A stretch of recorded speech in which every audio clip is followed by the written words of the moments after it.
And we thought Yeah. my first question was because I heard bullets flying over me, and I said, "How many people were killed?" Because we had a massive crowd there, a tremendous Yeah. thousands and thousands of people, and there was no land. I mean, it was all people. So I said, "How many people have been killed?" Because I knew there were other shots being fired, Sure. and they said, "We don't know yet, but some people have been badly hurt." And I have to give the Secret Service sniper, they call him, or sharpshooter, but sniper, Yeah. because he didn't know there was a problem. He's an extraordinary shot, obviously, and he didn't know there was a problem, and he was able to pick it all out within 5 seconds. And he used one bullet from very far away, I guess probably about 400 yards. The shooter was 130, but he was on Yeah. he was on the opposite side of the field and the podium, and he saw the smoke and the flame from the gun, immediately recognized it, and immediately took a shot. And it was one perfect shot from very far away. And if he didn't do Yeah. that, Elon, he would have. I mean, if he would have, a lot of people, a lot more people could have been Sure. badly hurt and killed. So Yeah, man. I have to Absolutely. take my hat off to him because that's also a surreal. You know, he's been with them for 23 years, and Yeah. he's never had anything like this. And all of a sudden, he has to act, and it's a very tough thing to Sure. act and to be shooting somebody. But he saw the gun, saw the smoke, saw the flame from the gun very far away. Obviously, he has very good eyes. He's got very good vision, which I assume you have Yeah. to have in that particular.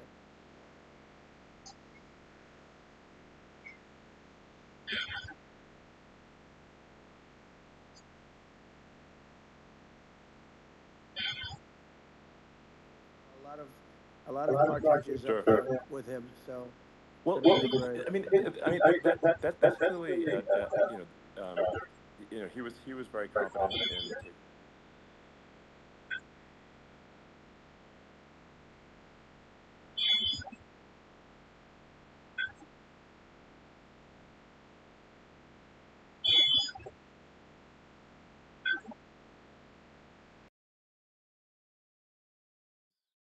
Crazy. I think most people people are wondering how on earth could such a thing happen. Well, you know, I view it as two ways. There should have been nobody in the roof. There were people Yeah. because there were so many tens of thousands of people there. There were people that were seeing him, and there was one woman with a red shirt and Right. Trump all over I it, saw the videos. and she's screaming, "And that guy's got a gun." You know, you saw it probably. Yeah, yeah, There's yeah. a No, I guy saw up the there with videos. a I gun. mean, So. it's like I'm just. I guess. I mean, for my part, and I think probably many members of the public are wondering how the heck are, you know, basically people wandering by pointing out there's a guy on the roof with a gun. Yeah. And they're seeing it, but somehow it's not being addressed. That does seem Yeah, crazy. well, they're going to learn from this. The communication between the local police, who sort of had an idea, and then ultimately a man lifted himself up to the roof, could barely do it because he was pulling himself up, and Yeah. he saw the man with the gun. The man with the gun pointed the gun at him. He thought he was probably going to get shot, but he was like pulling himself up, and because of that, he couldn't get to his gun and he fell down. Actually, very badly hurt his leg, his ankle. I hear very badly, but Okay. he fell down, and he did. From what I understand, he did say there's a guy up there with a gun, and the shooting started very quickly after that. I think it forced the shooter to go maybe quicker. You're supposed to be a very good shot. Yeah. My sons, Don and Eric, they can't believe what happened, but they said from 130 yards, a bad shot would hit that target almost every time. They said it's like in golf, Yeah. sinking a 2-foot putt. Yeah. It's not a tough No, shot. it's not a Um. long shot. The Secret Service person had the long shot. He had a triple the Yeah. distance actually. So it was a terrible thing. Look, uh, it's hard. I have to say this about the Secret Service. When I went down, and I went down based on I think they're screaming, but other people also because people saw this happen. You had so many people. One of the miracles was that nobody ran. I mean, if a gun goes off, the crowd Yeah. control people showed us this. When guns go off, and it does happen in stadiums at a soccer match or some kind of a match, everybody flees. They call it a stampede, like cattle. But everybody, and a lot of Yeah. people get killed with those stampedes. We had Sure. more people than you'd have at, some of these matches or these games, and nobody left. You had a small group behind us in the grandstand, and that was full. And you look at it as it was taking place, and normally they'd be running. They didn't leave. They saw that I was hurt. They saw a lot of blood, and they saw that I went down, and it's almost like they wanted to be with me. Well, out front, you had thousands, tens of thousands of people. As far as the eye could see, you had people in Butler, as far as the eye could see, and Yeah. and a lot of press too. There were many cameras on watching this. It's what makes it so different, because normally things happen that aren't good, but you never have a picture of it. Here we have all these cameras shooting it, so Yeah. sort of amazing. But one of the interesting things was that you didn't have anybody flee, you didn't have anybody stampede, Sure. nobody. And there were some people behind me. They stood up and they're looking like, I mean, I'll tell you, Yeah. you Yeah. want to have them in a foxhole with you. I want to meet some of those people, Sure. because Sure. it's so different from what you heard. But so so I was down, but the Secret Service Yeah. guys, there were bullets flying right over my head. You could hear them go whizzing, Yeah. and these guys came jumping on top of me, and a young lady, Kate, uh, would jump. They moved so fast, and let me tell you, that took tremendous courage. Now there was a lack of coordination. There was, obviously everybody understands that somebody that building should have been covered, and Yeah, yeah. I mean, that was I the think big that thing. like, I mean, looking at the aerial views, that building would be like the number one spot for a sniper. I mean, it's like the if you were to pick like what is the favorite what if you so if the goal is to assassinate, what's your favorite spot? That building, the You're roof of right. that building would be number one. That would have been the spot. It's like you can ask for a better No, location. It's like number no, that one. would have been the spot. Um, You know what people think yeah, is when the local policeman, who, by the way, he really he did what he was supposed to do. He couldn't hold on any longer. And then when he got yeah, his head just peeking above, this guy standing there with a gun at his head. And when he fell down again, hurt his ankle very badly, but he was making the calls. But what happened is the firing took place very soon. So what they yeah, think is that this guy ran to his site, which he had all planned out with the gun. He ran to the site and he started shooting fast, and maybe that's why he sort of missed. I mean, he uh, yeah. But he as you got said, me, but he it would have could have hit. been I mean, could have been a much yeah. bigger problem. He- But he totally would have hit if you hadn't turned your head. So like there was a it was a very near thing. It was a So miracle. If I hadn't um, turned my head, yeah, I would not be talking to you right now. As much as I like you, exactly. I would not. Yeah, I would well, not be talking to maybe talking to me from another realm, you. perhaps. Yeah, that's Um, right. We'd be talking from a so different place. But it was a very terrible experience. The Butler Hospital, they did such a great job. The doctors were so good. Everybody was so good. There was a mistake. If somebody knew, because people were hearing that, there was just a bad feeling that there was somebody was around. You know that story now. It's been pretty yeah, well. yeah, And yeah, if somebody could have said, because they've oftentimes said, like there'd be a lightning storm or something. Because I've done, I think, over 300. I think I did a lot more than that, but we did a lot. And oftentimes they'll say, "Sir, could you wait 10 minutes, please? Sir, could you wait 20 minutes? There's a storm overhead or lightning or something, right?" And yeah, that happens yeah, often. And this would have been a perfect time for that to have happened, but it yeah. didn't get coordinated. That was the problem. Well, it was your I think your actions in the heat of fire, and like what I found admirable there was that you can't fake bravery under such circumstances. The courage is instinctual or it is not. It's not a rehearsed action. And so I just want to say that I think a lot of people admire your courage under fire there. And Well, yeah, so thank you very yeah, much. I appreciate it. I didn't think of it. I just wanted to get up, and I wanted to stand up. I wanted to let people know, I felt I was good when they were on top of me, covering me, actually, very much covering me, and very bravely. but I wanted to get up. I said, I want to get up. And they wanted, they have everything there. They wanted stretcher. I didn't like the stretcher. And I knew I was hit in the ear, but I knew I wasn't hit anywhere else. They felt I was hit someplace else Yeah. because it was such a lot of blood. And they were sure that I was hit someplace else. And they were saying, "Sir, you were hit in more than the ear." I said, "Nope, I was hit in the ear. I want to get up. Let me get up." And so I got up, and the crowd didn't know what to think. I mean, this was so many people, and you could see they were confused. They didn't know what to think. And I wanted to let them know I was okay. It was very important for me to let them Yeah. know that. And they went wild. You've seen the after. They didn't go wild when I Yeah. got up because they didn't know, was I alive. You really couldn't tell when I stood up before the hand, before the fist in the air. Uh, they didn't know if I was alive. Nobody did.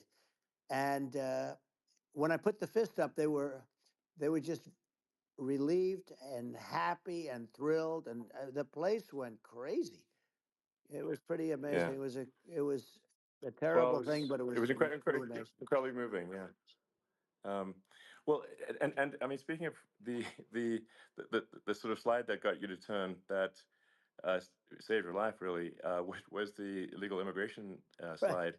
Maybe this that's right. maybe this it's worth talking about that It since was. It was. that slide You're saved your right. life No, the basically. illegal immigration saved my life. You're right, but it was. And I I had to know be at that's that the. exact angle. I mean that's a great one. Saved by illegal You know immigration. the incredible 100%. thing though, when you talk about the odds, you had to be exactly at that angle. But the Yeah. incredible thing is that the chart I used it less than 20% of the time. It was just a moment. Yeah. It's always on my left, never my right, and it's always at the end of the speech. So here Yeah. we have it. It's on the right, not the left. It's at the beginning, not the end. And even the people that put it up, they were unprepared, and they did a great job. They got it up immediately, fortunately. But I looked to the right, and the bullet came whizzing by, hitting my ear. So it was amazing. But when you think of the odds of that, and Yeah. Yeah. normally you wouldn't use it. Normally I wouldn't have the thing, and then it Yeah. would have been a very different story. It's very much. I I say an act of God. It's a miracle that it happened, and I'm Sure. honored by it. I'm honored by it. Well, what what were you about to say about illegal immigration before you were rudely interrupted with a Well, I was bullet? going to say how good the numbers were. By the way, we're going back to Butler, and we're going to go Great. back in October. We're all set up, and the people are fantastic in Butler. It's a great area. Great. These are incredible people. Like the three that, in the case of Corey killed, and the other two, the families are. I got to know them a little bit, and the families are great. But we're going back to Butler, and I think I'll probably start by saying, as I was saying, As you were prior to saying, being exactly. so So, horribly interrupted. yeah, But yeah. So rudely interrupted by an yeah, assassination so attempt. but no, but the chart, Some people have no manners. Elon, the chart was just a chart that in my last week we had the best illegal immigration numbers, meaning stopping. It was at the lowest. You've seen the chart; it's become quite a famous Yeah, chart. yeah, But that was the lowest yeah, point ever recorded. It was a really, I mean, I was very proud of those numbers. And then you see what happened with these people, Kamala and Joe. You see what happened. They just let it go. I had remain in Mexico policies. I had all these different policies that was so good. Uh, Guys like Tom Homan and Brandon Judd from Border Patrol. All these are all people that they've been on television. They says the best numbers we've ever had. We had so many different checks, catch and release in Mexico, not the United. We had catch and release in the United States. We had it in Mexico. We had so many things. We had things where if many people come in there, they have contagious diseases. We had everything passed. If you have a contagious disease, I'm sorry, but we cannot allow you into the country. So we were setting yeah. literally records, and I all I was doing is showing that, and I use it sometimes, Sure. and in this case, I'm glad I used it. I can tell you that, but they were fantastic numbers. But I'm going to sleep with that chart always.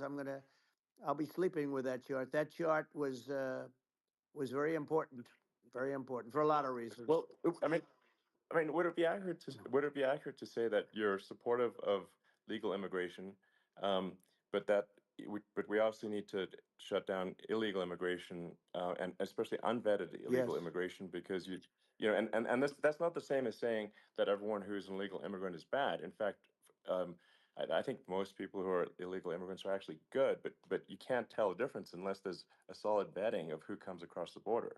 Does that hundred accurately percent. represent your position? I say it Okay. very simply. They have to come in legally. They have to be checked Yeah. because look, Kamala was the border czar. Now she's denying it. Everything that I do, she's Yeah. saying she was strong on the border. We're going to be strong. Well, she doesn't have to say it. She could close it up right now. They could do things right now. It's horrible.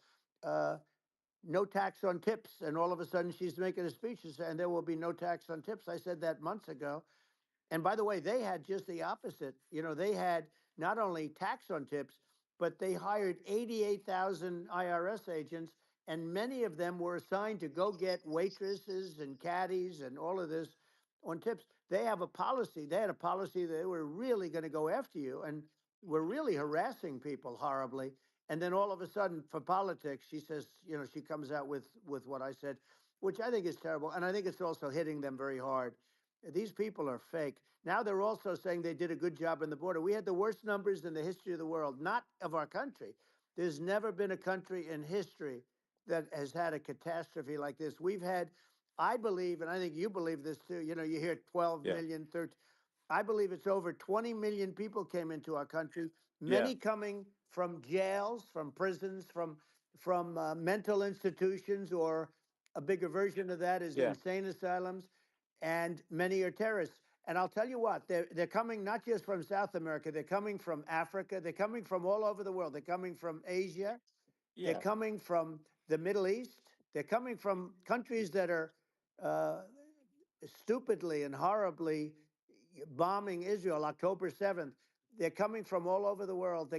And you look at it's so sad October 7th because it should have never happened. Yeah. It's so sad when Sure. you look at Ukraine. It should have never happened. We have a defective Yeah. government. These are defective people, and they're not people that should be running it. But where you see it the best is the border, because you have millions of people coming in a month, and then she gets up and she tries to pretend like she's going to do something. She had 3.5 years. And by the way, they have another 5 months that they can do something, but they Yeah. won't do anything. It's all talk. She's No. incompetent and he's incompetent. And frankly, I think that she's more incompetent than he is. And that's saying something because he's not too good. Yeah. No, I think it is essential to have a secure border. I mean, you're really not a country unless you have a Correct. secure border. And And uh, secure elections, you too. know, Yeah, absolutely. Secure elections, and so it's just essential to have a real border, or we can't function as a country, and our central services are being overwhelmed in a lot of cities, um, and as we were talking about earlier, I think having a legal immigration process that is smooth and efficient and done well, and speaking as someone who is a legal immigrant, and I think I mean, like one way to think of it is, who do you want on your team? Um, who do you want on Team America? And I think we want to just say, okay, we want to let in people who are gonna, you know, be great contributors to our society and to our economy, Right. and who do you want on the team? And it's not to say that, like in my opinion, actually, I'd say like probably most of the illegal immigrants actually are actually good, hardworking people. That's my opinion. Um, but some are not, and you just have this sort of adverse selection process where, if somebody's if somebody's like a you know, uh, has a career in theft or robbery. I don't understand what's taken them so long to get here, because we're such a target-rich environment. Um, I mean, why aren't more people who have a career in, bad things coming here sooner because I mean, it's a piece of cake to go rob, houses in LA or New York, compared to other parts of the world. And, in a lot of places in America, if you try to stop the person who's robbing you, you'll be arrested. Yeah. Yeah. So it's insane. It's right. I mean, what's happening with crime, and our police are so good, but they're not allowed to do their job. But I have to tell you, Elon, I They're hate not. to say it because it's such a downer to say it. I hate to say it. I hate it, but you have a lot of people that just shouldn't be. I think it's a much bigger number than you think. They're I allowing, think you're again, right. they're Yeah. allowing people from their jails. And if you were running one of these countries where they're coming from, you would have had all of them. As an example, Venezuela, their crime is down 72%. They're taking their drug dealers, they're taking, frankly, their prisoners, they're emptying out their prisons, they're taking their criminals, their murderers, their rapists, and they're Yeah. delivering them into But the.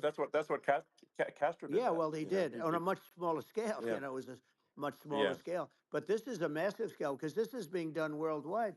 But here's what's happening: crime all over the world is down. And wait till you see the numbers that we have.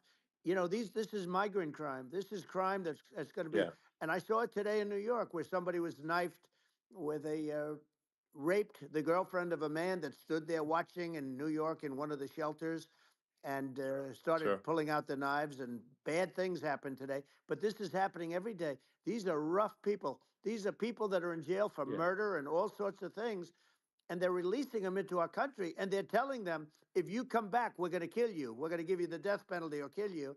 So they don't want to come back. But these are rough people. Yeah. These are criminals that make our criminals look like nice people, and it's horrible what they're doing. And she's in charge of it because now she's trying to say she Sure. had nothing to do with it, and she's such a liar because she was called the border czar the first day, and it was on the headlines of every newspaper. She's the border czar, and she never even went there. She went to one location which had nothing to do with where the problem is. She went in and out, I Right. guess, because she was getting a lot of pressure, Yeah. but Yeah. had nothing to do with the problem Yeah. is. But she was Well. the Well. border czar, and the people Yeah. Yeah. can't allow them to get away with their disinformation campaign. Now she's trying to say that she wasn't. She wasn't really involved, and the whole thing is horrible. She was totally in charge. She could have shut the border down without him. He didn't know what he was doing anyway, so he wouldn't have even known Yeah. what happened. You could shut the border down; he Yeah. wouldn't even know the difference. But uh, the fact is that she was border czar. But if you don't have to call her Yes. that, the fact is you could just call her. She was in charge of the border, and the border was the worst Right. ever. It's simply not working. No, It's it's I mean, horrible. whether it's whether it's a question of intention or competence, either way, we don't have a secure border, and we have people streaming over like it looks like a World War Z zombie apocalypse at times. And sometimes you got to sort of wonder, like, is it real or not? So because you see things, you're like, is it real? So I went to the border at Eagle Pass, and I saw for myself in Texas, and I was like, okay, it's real. I'm like seeing this in real time. I actually posted the video like just live. I just flew there one day and just to see, hey, is this made up or real? And I'm just seeing people stream across the border, and I have to say, at least the people that I saw did not look friendly. These So these are people people. can look at my video and say, hey, Yeah. does these people look friendly? I don't look super friendly. So These are people that um, Elon would not be the same man if he had to walk across the street and look these people in the eye. These are rough people. These are really rough people coming across. And I know rough people. And these are people that we don't want in our country. And the caravans are coming in and they're putting, and who's doing this are the heads of the countries. And you would be doing yeah, it, and so would I. And everyone would say, oh, what a terrible thing to say. The fact is, it's brilliant for them because they're taking all of their bad people, really bad people. And I hate to say this, the reason the numbers are much bigger than you would think is they're also taking their non-productive people. Now, these aren't people that will kill you. We have enough of them, but these are people that are non-productive. They are just not productive. I mean, for whatever reason, they're not yeah, yeah, workers or they don't want to work or whatever. And these countries are getting rid of non-productive people in the caravans in many cases, and they're also getting rid of their murderers and their drug dealers and the people that are yeah, really brutal people. And they're coming into our country yeah, at levels that have never been seen before. And I saw an ad just before I got on the air. I'm walking over here, and I saw an ad by Kamala saying how she is going to provide border security. Where has she been for 3.5 years? For 3.5 years, Yeah, no, no. we have 20 million people I poured think in. is It's a yeah. terrible I thing. think this, frankly, I think this is a fundamental existential issue for the United States. And if we have another 4 more years of open borders, and it's going to be even worse with another 4 more years, it's going to be even worse than it's been for the past, 3.5 years. I'm not sure we've got a country You don't left have a country at that left. point. Elon, if they get in, you will have 50 to 60 million people from all over the world, not South America only. You know, we think of South America, we think of Honduras and El Salvador, Guatemala, and Mexico, you know, the four. But it's not that. It's everywhere. They're coming in from Yeah, everywhere. And I had to stay in yeah. I think Mexico. this is a super important Yeah. point. Like people, it's like basically Mexico,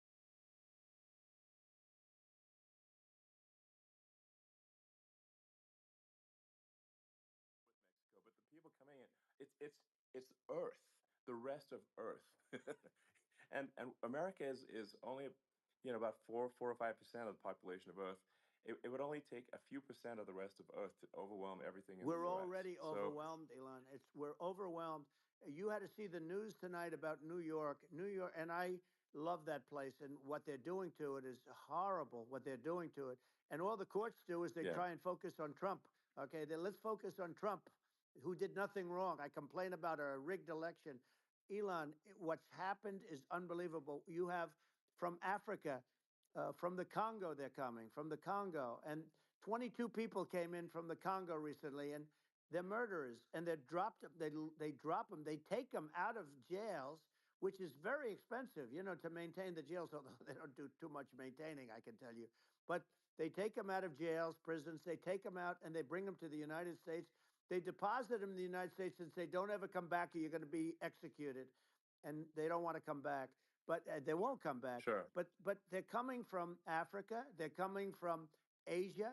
They're coming from the Middle East. They're coming from South Well, America. just They're Earth, coming from rest of Earth, everywhere. basically. And there are a lot of Yeah, really everywhere on bad Earth. ones. It's just a it's just an everywhere on Earth thing, and it's just not possible for the United States to absorb, everyone from Earth, or even a few percent of the rest of Earth. It's just not possible. Well, So Elon, we're going to have that's just to yeah. finish this up. We're going to have the largest deportation in history of this country, and we have no choice. Otherwise, we're going to have a country. What they've done to our country. Think of it, with in Venezuela and in some of these other countries, crime is down 50, 60, 70, 80%. And you would be the same. You would have. Yeah, I'll yeah, tell you what. Venezuela has not gotten rid of all of them. They've gotten rid of about 70% of their really bad people.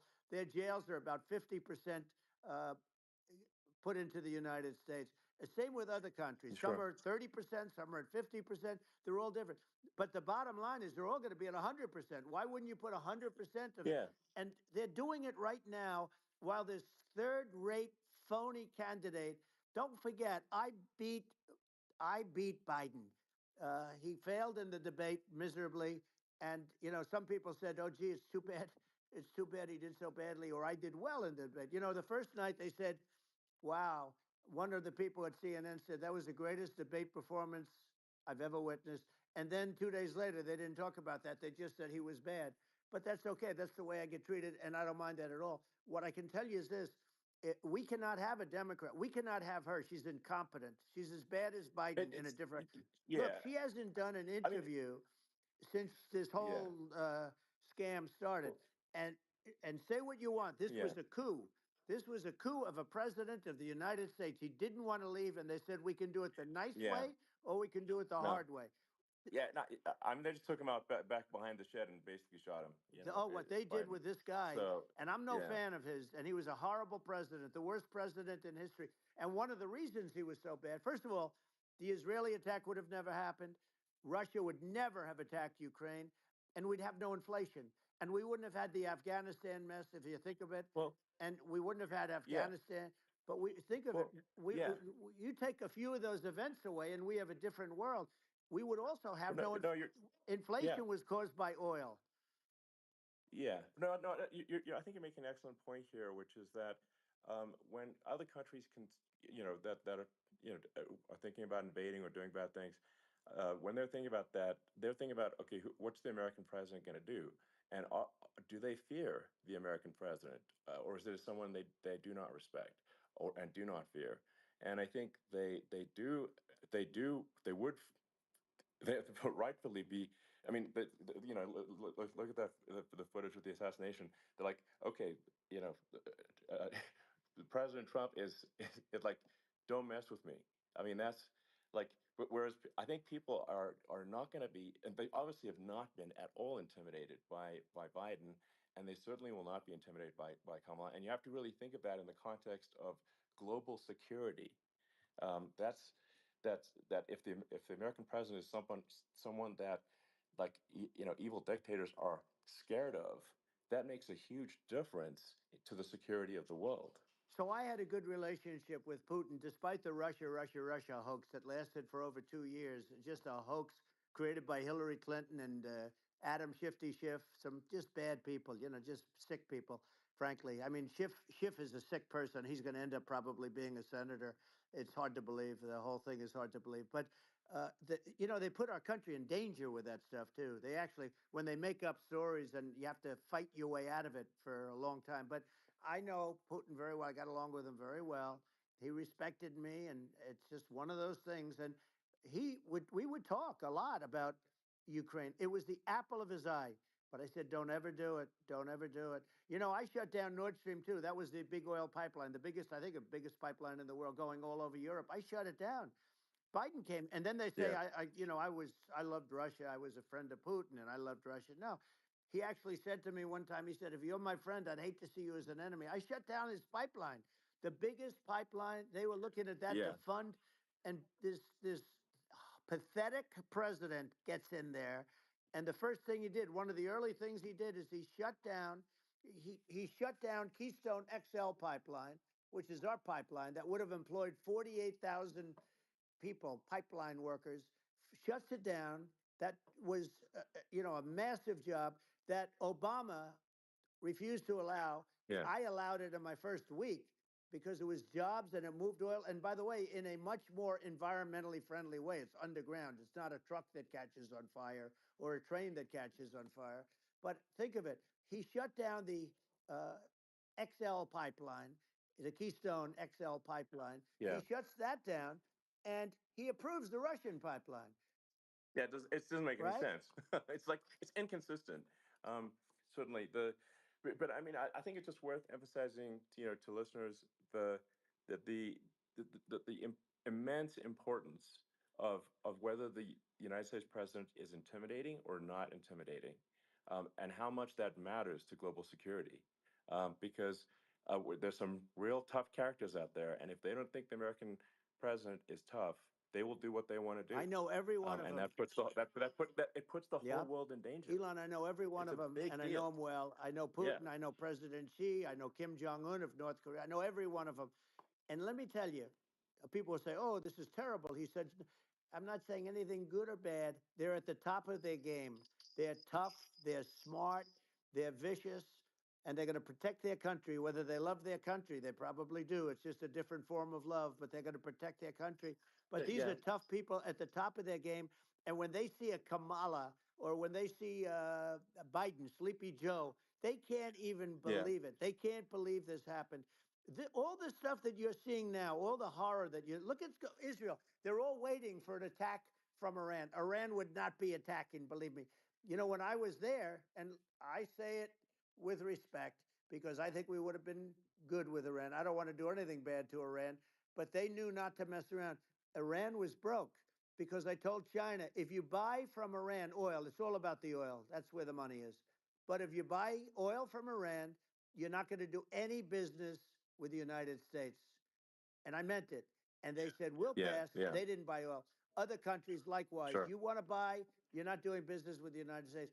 And they were at a point where they had no money for Hamas. They had no money for Hezbollah. They had no money for any of these instruments of terror. And it was amazing. In fact, there were articles when I was leaving, which is hard to believe, actually. especially when you look at what's happened to our country. Our country is so bad right now. It's such a different place. We were respected. Think of it. 4 years ago, we were so respected to a point where when I said don't buy oil, they didn't buy oil, but they had no Yeah, money, yeah, and Israel would have never been attacked. Zero chance. And again, I said to Vladimir Putin, I said, don't do it. You can't do it, Vladimir. You do it, it's going to be a bad day. You cannot do it. And I told him things that what I do, and he said, no way. And I said, way. And it's the last time we ever had the conversation. He would never have done. I got along well with him. I hope to get along well with him again. Getting along well with them is a good thing, not a bad thing. I got along well with yeah, Kim Jong Un when I met with President Obama just before entering. It's a sort of a ritual. And I sat down with him and we talked. It was supposed to be for a very short period of time. It turned out to be a long period of time. I said, "What's the biggest problem?" He said, "North Korea." I had that problem worked out very quickly. It was nasty at the beginning with Rocket Man and all the different things, yeah. but all of a sudden I got a call. Oh, Those were some epic tweets, by the way. yeah, they Those were were no, like they were epic. absolutely. Everything he said that he has a red button on his desk. I said, I have a red button on my desk too, but my red button is much bigger, and my red button works. And then I called him Yeah. Little Rocket Man of Little Rocket Man. Anyway, here's the bottom line. All of a sudden I got a call from him and they said they want to meet. They want to meet me. And we met, Yeah, as you remember, we met in Singapore. We met also in Vietnam. And I got along with them great. We were yeah. in no danger. But Yeah. It's President because Obama thought they we were going respond. to end up in a Yeah, war, a nuclear war with him. And let me tell you, he's yeah. got a It's not lot of true. nuclear Yeah, stuff too. He's exactly. got plenty of nuclear. It's He can do plenty of damage. it's So, yes. I mean, it's because I mean, people like Kim Jong Un. They respond to yeah. strength, not weakness. Well, And if you he and I project had a good strength, they relationship. you're good. Remember, Yeah. I met him and we walked onto his land. Nobody ever walked onto his land before. I walked onto. I wouldn't say. Yeah. Let's That bring was up cool. Secret Service again. I wouldn't say they were thrilled when I did that. I walked onto his land, and it was an amazing period. But we were not in danger with him because of me. I always Yeah. say that we have enemies on the outside and we have enemies on the inside. We have some really bad people in our government and people that are and controlling of the people. I mean, I'd mention names, but I really don't want to give them the credit. But we have some really bad, and I say they're more dangerous than Russia and China. If you have a smart president, a president that gets it, we are not in danger from those countries because they need us and they need our help. I mean, we forced Obama, if you think about it, Obama and Biden and Bush to a certain extent, in all fairness, forced Russia and China together. And if you're a history student, the first thing you learn is you cannot let Russia and China align. But then they also got, if you take a look, Iran and they have North Korea. That's, they call it the axis of evil. In the old days, you had the axis of evil. Here we have a modern day axis of evil. These are powerful countries, very heavy nuclear, which is the biggest threat. Yeah. The biggest threat is not global warming, where the ocean's going to rise one eighth of an inch over the next 400 years. And you'll have more oceanfront property, right? The biggest threat is not that. The biggest threat is nuclear warming, because we have 5 countries Well, now that yeah. have significant nuclear power, and we have to not allow anything to happen with stupid people like Biden. Biden did something with Russia. There was no chance of him ever going in. And when I left, and then after I left, they started forming big armies on the border with Ukraine, right? And I looked at that, and I thought he was doing that because Putin's a good negotiator. I thought he was doing that to negotiate. But then Biden started saying such stupid things. For instance, he said that uh, it can be a NATO country. Now, Russia, for as long as there's been NATO, has said we're never going to agree to that. And we go right up front and say that. And we did things and said things through this president with a low IQ, very low IQ. He had a low IQ 30 years ago, by the way, but now he might not even have a IQ at all. There's nothing on the board that goes this low. He said things that were so stupid that that war would have been That war had zero chance of happening if I were there. Zero chance. He was saying everything Yeah. the opposite. Everything the opposite. And it's so sad because many more people have been killed in Ukraine than you read about. You don't read about how bloody it is and how disaster. Hey, Sure. look, just in the two armies, you lost a 500,000 people. And Yeah. you know, Ukraine's It's having a hard time. Ukraine, I don't know if you saw yeah. the article recently, and it's true. You don't hear the true story, but if you think about it, Russia's gone. You know, Russia defeated Germany with us, and they defeated Napoleon. You know, they've been around a long time. They're a big fighting Yeah. force, Sure. and Of it's course. very unfair. And Ukraine now doesn't have enough men. They're now using young men and very old men to fight, and we're in a very bad position. And I'm not going to blame exclusively, but I can tell you I could have stopped that, and a smart president could have stopped that. It wouldn't have happened. But we had a Yeah. man that actually made it. It made it more prevalent. It was so bad. The words that he was using, the stupid threats coming from a stupid face that he was using. I said, this guy's going to cause us a war. He's going to cause us. And let me tell you, Yeah. it can Yeah. lead to World War III. That can lead to World War III. The Middle East can lead to. We have numerous places that could end up in a Yeah. World War III right now for no reason No, whatsoever. I think you're right. I think people underrate the risk of World War III, and it's just when you're looking at the risk of global thermonuclear warfare, it's game over for humanity, and that's it's something that people have, I think, after the end of the Cold War, people have become complacent about, but they actually have forgotten that there are currently a lot of nuclear missiles that have targeting parameters for the United States from other 100%. countries. And one of the things And we're going to do is it's we're going to yeah, build an iron dome over us. Israel has it. We're going to have the best iron dome in the world. We need it, and we're going to make it all in the United States. But we're going to have protection because it just takes one maniac to start something. We're going to have protection, and we're going to have. Why shouldn't we have an iron dome? Israel has one. Some other places yeah, have one that nobody even knows about, frankly. But Israel has it. We're going to have an iron dome. But with all of that being said, to me that's so important, the most important.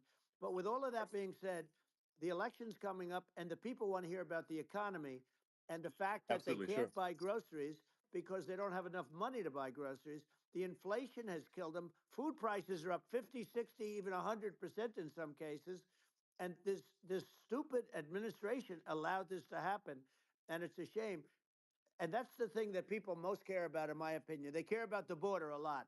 And we discussed the border at great length. It's nice to have a Yeah, yeah. forum like this where I can discuss something at length. And by the way, you think Biden could do this interview? Do you think that Kamala could do this interview? They would take a pass on No, they you. could not. So they don't need Elon. They don't need Elon screaming out questions. It's pretty sad when you think that somebody that does this for a living can't answer a question or is afraid to do an interview. And in her case, with a very friendly interview, she's got all friendly interviewers. It's pretty sad. Yes, But the absolutely. big thing now is the Well, economy, Elon. yeah, And as much as yeah, I mean, I view nuclear as the single most important thing, but a lot of people don't. A lot of people don't understand that. But it doesn't have to. If I understand it, that's all you need. Because if I was president, you're not going to have that kind of a problem. But the thing that they really is making them angry is what Kamala and Biden have allowed to happen to the economy. It's a disaster with inflation. The inflation, it yeah, doesn't matter what you make. The inflation is eating you alive. If you're a worker or if you're just a middle income person, you can't afford. 4 years ago, 5 years ago, people were saving a lot of money. Today, they're using yeah. all their money and borrowing money just to live. It's a horrible thing Right. that's happening, and we'll end that Well, I think quickly. a lot of yeah, a lot of people just don't understand where inflation comes from. Inflation comes from government overspending because the checks never bounce when it's written by the government. So if the government spends far more than it brings in, that increases the money supply, and if the money supply increases faster than the rate of goods and services, That's right. that's inflation. Um, so really, we need to have we need to reduce our government spending, and we need to re-examine. I think we need like a government efficiency commission to say like, hey, where are we spending money that's sensible? Where is it not Right. sensible? And we need to live within our means. We're currently adding I think $1 trillion to the deficit every roughly Right. every 100 days. That's right. And the interest payments on the national debt have now exceed the defense budget. It's on the order of $1 trillion, It's interest. and it keeps Yeah, I growing. rebuilt our military, largely rebuilt our military, did a great job on it, which was so important. You know, we had jets, we had fighters that were, and bombers that were 70 years old. And we did a great job in that. Then we, by the way, then we gave 85 billion of it back to Afghanistan, if you can believe it. We gave them 85 billion. You know, they're one of the largest sellers Yeah, of military equipment in the world. They're selling what we gave them. That was one of the most embarrassing days in the history of our country. But if you think about, let's go back to the economy. We have to bring energy yeah, prices down. Energy started it. The price of gasoline. Now your cars don't require too much gasoline, so you know you have a good, and you do make a great product. I have to say, I have to be honest with you. thank That you. doesn't mean everybody should have an electric car, but these are minor details. But your product is incredible. But but the Thank you. gasoline, Elon, is the the the cost of energy. Not only gasoline, it's the cost of heating your house and cooling your house. That has Sure. to come down. It's gone up 100%, 150, and 200%, and that has to come down. When that comes down, and we're going to Yeah, drill, baby, drill. You know, they stopped drilling, and then they went back to drilling because they went back to the Trump policy. But if they won the day after they get into office, we're going to this country will go out of business because they're going to go to an energy policy that's not sustainable, wind and different things. You're not going to have anything. yeah, And I know you're a big fan of the AI, and I have to say yeah. that AI, and this is shocking to me, but AI requires twice the energy that the country already produces for everything. So you're going to have to build. We're going to have to build a lot of energy if our country will be competitive with China, because that's our primary competitor for this on the AI. You're Sure. going to need a lot of Well, I mean, electricity. You're going to need tremendous yeah. electricity, like almost double what we produce now for the whole country, if you can believe it. Sure. Well, just going, back to this, like this basic thing, which that people try to make it sound complicated, but it's not. But inflation is caused by government Right. overspending. Would you agree that we need to take a look at government Yes. spending and and have perhaps a government efficiency commission that just tries to make the spending sensible and so the country lives within its means, just like a The person does. waste is incredible, and nobody It is. negotiates prices. You used to have a lot of people making jets, and you end up with two companies, and they'll probably try and merge at some point. I mean, I went through it like Air Force, just a thing like Air Force One. One of the first documents they asked me to sign, a general said, "Sir, would you please sign this document?" And what is it? Air Force One. That's with Boeing, which is basically two planes, two 747s, and the price was Yeah. $5.7 billion for two planes. Now they're Wow. highly sophisticated. That's They're insane. even nicer than your plane, okay? But much more sophisticated. They're very. I won't say what's on it, but they got a lot of stuff on it. Anyway, but it's Sure. 5.7. I That's a crazy It's a number. crazy number, but I said I'm not going to pay 5.7. I'm not going to do it. I said, who made the deal? Obama and his people. I said, well, then I know the deal's no good. I'm not going to do it. And over a course of about 4 weeks, by my saying I'm not going to do it, I got the price reduced by $1.6 billion for the exact same plane, other than we had a nicer paint job, if you want to know the truth. But for the exact same plane, I saved one, and I said to Boeing, man, you guys must make a lot of money if you can reduce the price by that. But now what I do hear is that they're going back to the Biden administration and wanting big cost overruns, because they see these dopey suckers in there, and they'll end up getting some of the money back. But I shaved it by $1.6 billion for the exact same plane. And you can now take that and multiply that out times thousands of other Exactly. items. And Multiply it by yeah, a the zillion, numbers are and yeah, yeah. astronomical. I agree with you. Well, I mean, if so, I think it would be great to just have a government efficiency commission that takes a look at these things and just ensures that the taxpayer money, the taxpayers' hard-earned money, is spent in a good way. I'd be happy to help out on such a commission I'd love if it. it were formed. Well, you're the greatest cutter. I mean, I look at what you do. You walk in and you just say, You want to quit? They go on Yeah. strike. I won't mention the name of the company, but they go on strike, and you say, "That's okay. You're all gone. You're all gone." So every one of you is gone, and you are the greatest. You would be very good.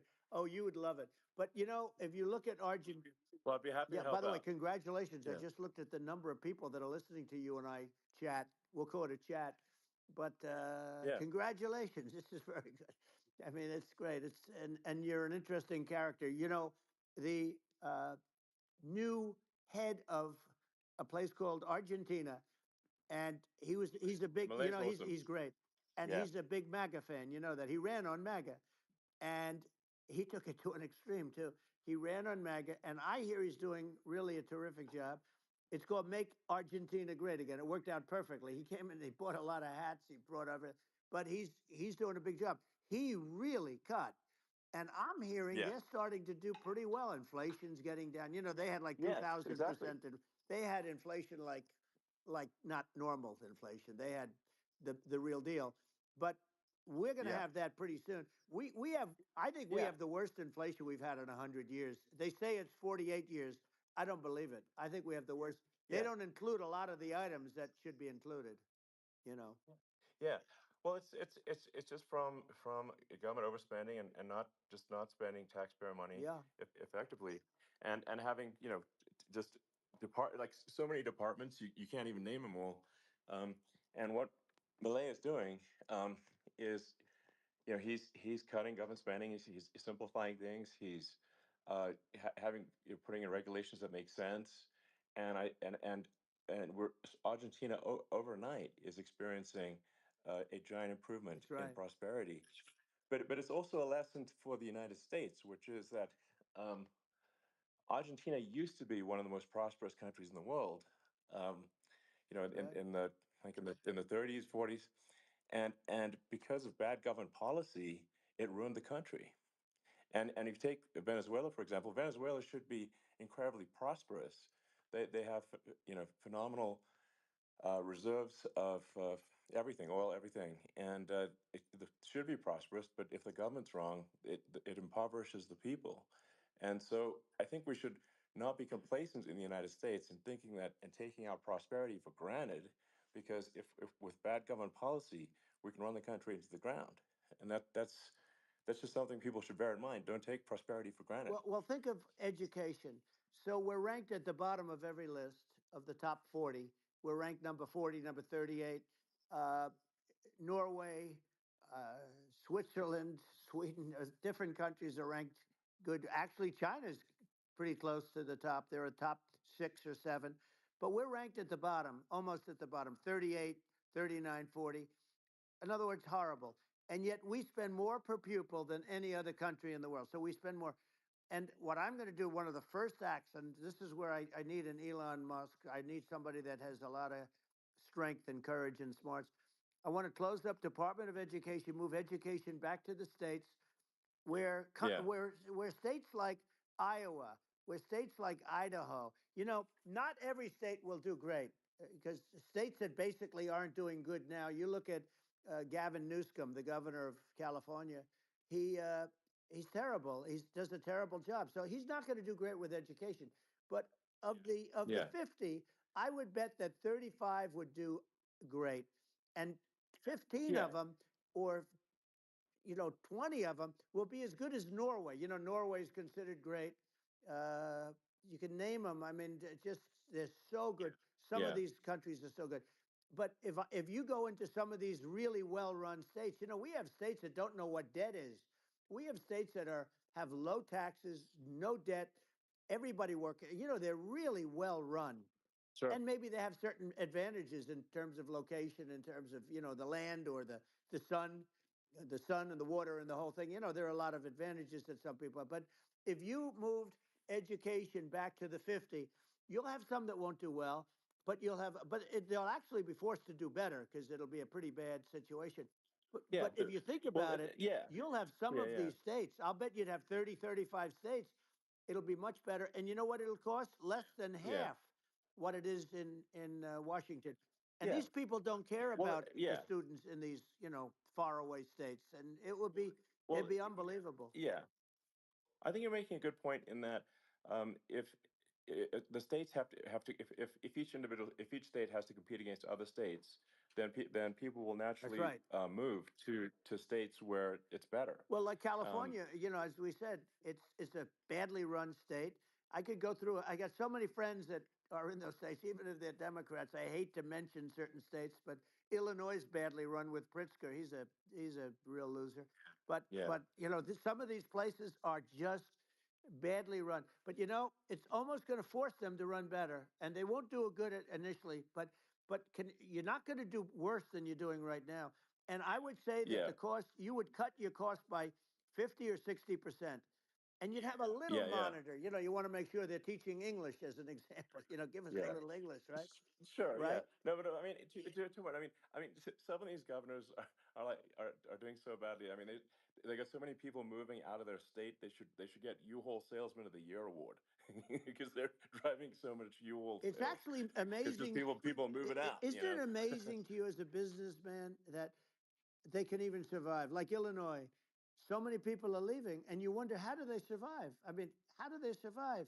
Uh, I saw where you left California and you moved to Texas. Texas does a great job.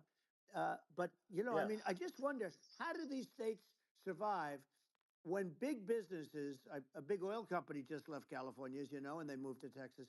How do these big states survive when they lose so many businesses and their taxes are already really high? The taxes are among the highest yeah. taxes. You almost wonder, how do they continue on? And in many cases, the governors don't do a good job in their crime-ridden places. You wonder, how do they continue to just go on? It's Well, not a good I think there's. situation. I mean, I think the only thing that's going to force some of these states to change is if they risk bankruptcy and they're not getting bailed out by the federal Right, government. right. Well, you're That's gonna that's you're the gonna only thing have that's going that. to get them to change. You remember the Yeah, area in California where they had that, where I guess somebody had sticky fingers and they stole a lot of money, and they went into a form of chapter, and it was very yeah, nasty yeah. for a period of time. But now it's probably the most popular place in all of California. So at some point, something like that may have to happen. But the problem is, you can't penalize people that loan money to the state when you have incompetent people like a Pritzker. Look, the family didn't want him in the family business, and then he ends up being governor of Illinois. So what is he going to be? Is he going to be a great governor? And you have people. I could name every one of them. I got to know every one of Yep. these, and some are very good, and some are just horrible.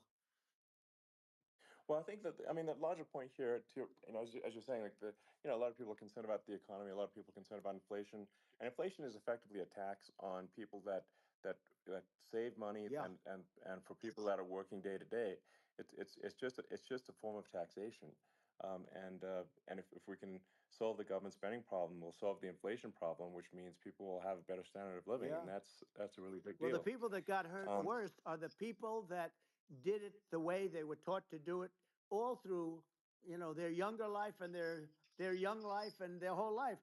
The people that saved money and then they got no interest on their money and inflation destroyed them. And frankly, they were almost better off if they didn't do anything like that. I mean, those people have been absolutely decimated, and we're going to bring those people back and help those people. We've got to get the prices down. When I look at bacon costing 4 or 5 times more than it did a few years sure. ago, when you look at some of the food products in grocery stores, people go, they can't believe it. They used to be able to buy a whole cart, and today, a lot of people just don't have the money. They go in and they can't buy anything. They look at Yeah, it's it's sticker I shock. think They it. call it Yeah, sticker shock, right? I think it really just comes, like I said, I think it just comes down to really, I guess, two things, which is that if you solve government overspending, you solve inflation, which improves living Right. standards of the average person, and then if you deregulate, like have sensible regulations, so because a lot of the regulations are nonsensical and cause the cost to be extreme for no reason, but unless you've got effective deregulation. Like Reagan did a great job on deregulation in the 80s, but it's been 40 years since we had That's right. anyone really. I mean, during your administration, we made some progress, but I think there's an opportunity to make, I think, radical progress with sensible regulation. Yeah. And if Well, Elon, those two things, yeah, those are the big deals. we set a record we did more deregulation and more uh, restrictions on all of the different businesses than any other president. Remember, I had the rule for every one we put in, you have to get rid of 10 or 12. And we did Yeah. radical cuts on all of that. And a lot of that's being put back by this administration. And we did radical cuts on things that weren't necessary. But we were all set. You know, we had the best economy ever maybe in the world. And then what happened is COVID came in and we had to focus on that and nobody knew what it was. And I always say I got good marks on economy, good marks on military. We knocked out ISIS. We did so many different things. We rebuilt. But, I never got the credit that we really deserved on what we did with COVID. We never got the credit. But if had that not happened, a gift from China, from Wuhan, came in from Wuhan, the Wuhan labs, and I always said it, and it turned out to be right. But Yeah. had that not happened, we were set to start reducing debt. We were going to reduce taxes further. I gave the largest tax cuts, and we were going to reduce taxes still further for middle income people, not only businesses. But we did it for Sure. businesses because they're the ones that's why we had the great job numbers. But we were set to really start reducing debt. And, we're sitting on the biggest pile of liquid gold anywhere in the world, bigger than Saudi Arabia, bigger than Russia. And we were going to drill and we were going to make so much money. We were going to supply Europe with oil. I had stopped the Russian pipeline and we were going to supply them with oil and gas. We were going to make a fortune. And then the COVID came in, and we had to, we really had to divert. Then what happened is when they came in, we kept a lot of businesses alive. If I didn't do what we did, we would have had a 1929 type depression. But the problem is when Biden came in, he got trillions of dollars and just started spending it stupidly. You didn't need it anymore. We got over that bad period where everybody was dying and feeling, it was just not a good period. Interestingly, during his administration, many more people died during his administration of COVID than during my administration, and we really got the brunt of it. But people don't realize more people died during his administration than ours. But it diverted us from doing what I wanted to do. But we had the greatest for almost 3 years. We had the Yeah. great, and you know that probably better than anybody. So many of your friends said to me, the best years we've ever had in business were during the Trump years, and also said that uh, African American, Hispanic American were so incredible. They were having the best. Asian American women, men, young people without a diploma, young people that graduated from the best colleges, from MIT, from the Wharton School, from all of the great colleges, Harvard. They were doing better, and people without a diploma were doing better, and everybody was happy. And then COVID came, and Sure. we had the problem is they spent trillions and trillions of dollars. They wasted. They shouldn't have taken any money, and we wouldn't be having inflation right now, which is killing our country. Yeah. Yeah.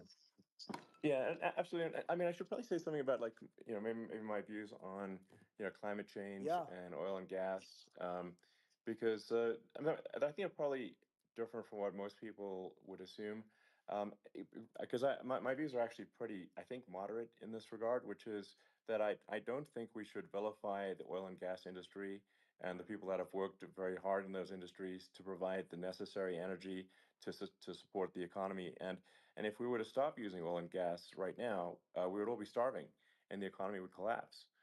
So I don't think it's right to sort of vilify the oil and gas industry, and the world has a certain demand for oil and gas, and it's probably better if the United States provides that than some other sure. countries, and it would help with prosperity in the U.S.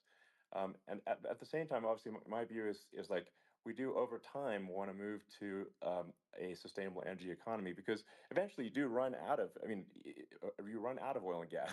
It's not there for. It's not infinite, um, and there is some risk. I think the risk is not as high as a lot of people say it is with respect to global warming. But I think if you just keep increasing the parts per million in the atmosphere long enough, eventually it actually simply gets uncomfortable to breathe.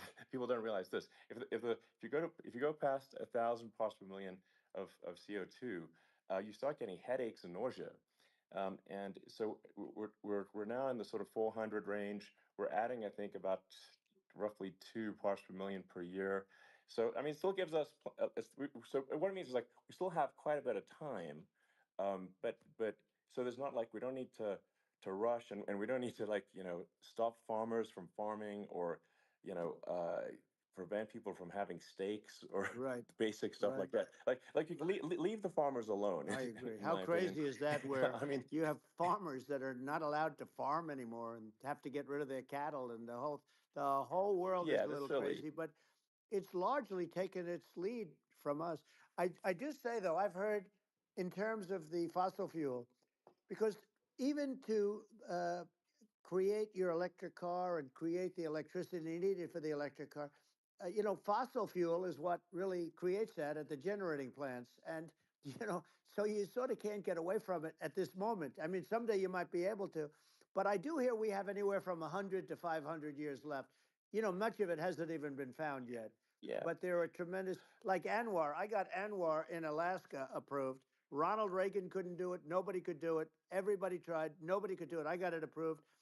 The first thing that Biden did was unimprove to get rid of it. He ended yeah, it.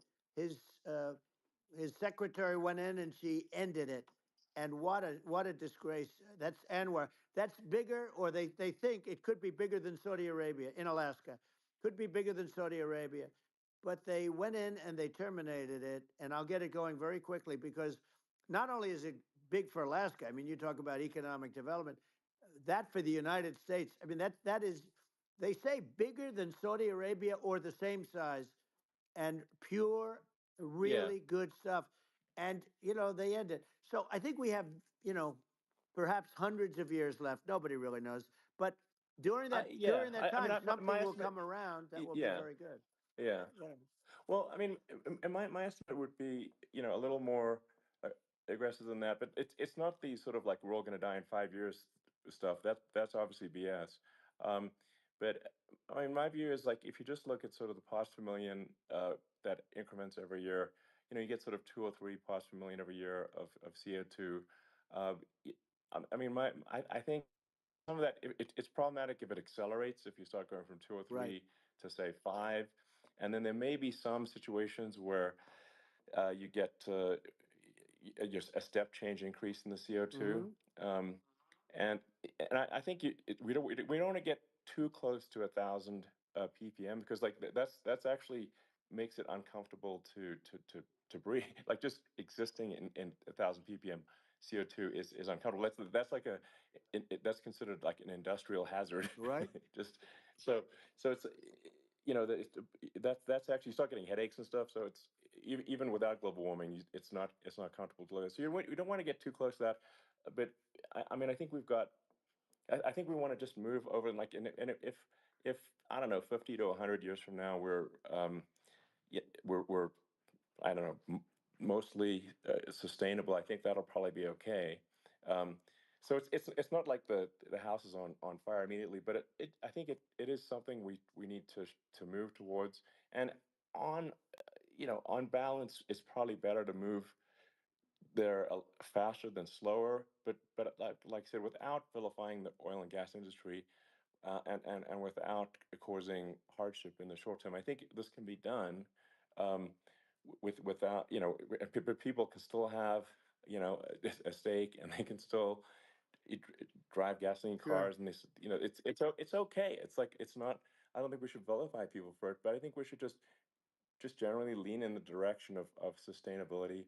And I actually think solar is going to be a majority of Earth's energy generation in the future, and it's certainly trending that way.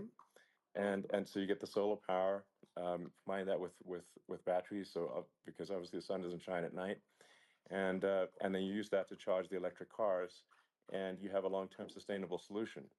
And that's what Tesla's trying to move things towards, and I think we've made a lot of progress in that regard. But when you look at our cars, we don't believe that environmentalism, that caring about the environment should mean that you have to suffer. So we make sure that our cars are beautiful, that they drive well, that they're fast, they're sexy. I mean, they're cool. In fact, literally, I made this sexy joke. Model S Model 3, Model X, and Y spells out sexy. It was probably the most expensive joke out there.